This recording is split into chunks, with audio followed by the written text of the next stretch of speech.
बे समनि मोनसे गिदिर खौरां जे बीटीसी नि जे नमिनेटेड एमसीएलए नि जे बे समाव नटिफिकेशनखौ फोसावथाय होबाय आसामनि गवर्नर बिथाङा मोनसे गिदिर खौरां जे सोर मोननो हादों बे समाव नमिनेटेड एमसीएलए नोंथांमोननो फारि फारि फोरमायनो थाखाय आखायाव लादों जे मोनसे गिदिर खौरां जे आसामनि गवर्नर बिथाङा एबा रायजो बेंगिरि बे रायजो बेंगिरिया बे समाव फोसावथाय होबाय जे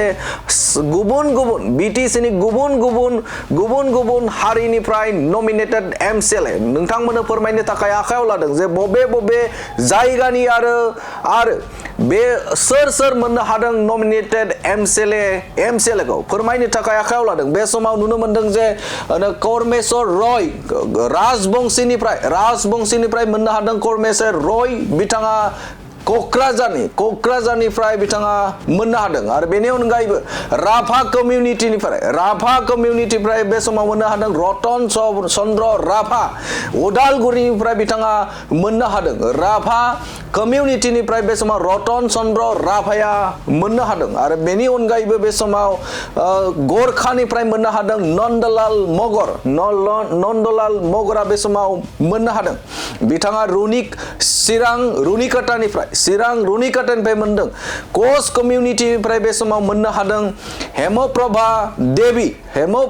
देवी बिथाङा कामरूप मेट्रनिफ्राय बिथाङा मोननो हादों कोच कमिउनिटिनिफ्राय बिथाङा नमिनेटेड एमसीएलए थारैनो बे समाव मोनसे बाथ्राखौ बुङो बीटीसी नि बायजोनि दा कामरूप मेट्रआ बीटीसी नि बायजोनि नाथाय बिथाङाबो मोननो हादों हेमप्रभा देवीया कोच कमिउनिटिनिफ्राय बे समाव मोननो हादों नमिनेटेड एमसीएलए कलिता कमिउनिटिनिफ्राय मोननो हादों अजय कुमार हाजरिका बे समाव कलिता कमिउनिटिनिफ्राय मोननो हादों नमिनेटेड एमसीएलए उदालगुरिनिफ्राय बे समाव सरनिया कसारिनिफ्राय मोननो हादों रिदीप कुमार डेका बिथाङा बाक्सा जिल्लानिफ्राय सरनिया कसारिनिफ्राय मोननो हादों नमिनेटेड एमसीएलए रिदीप कुमार डेका गासै 6 नमिनेटेड एमसीएलए खौ बे समाव एपइन्ट होनाय जाबाय एबा बे समाव थिसननाय जाबाय आरो बेनि फारिलाइनि गेजेराव जों जुदि मोनसे नोजोर होनो गोनां बाथ्राया बीटीसी नि बायजोनि सासे कोच कमिउनिटिनिफ्राय हेमप्रभा देवी बिथाङा मोननो हादों नाथाय बेवहाय सोंथि जाखाङो दे गुबुन जायगानिफ्राय जे माबोरैहाय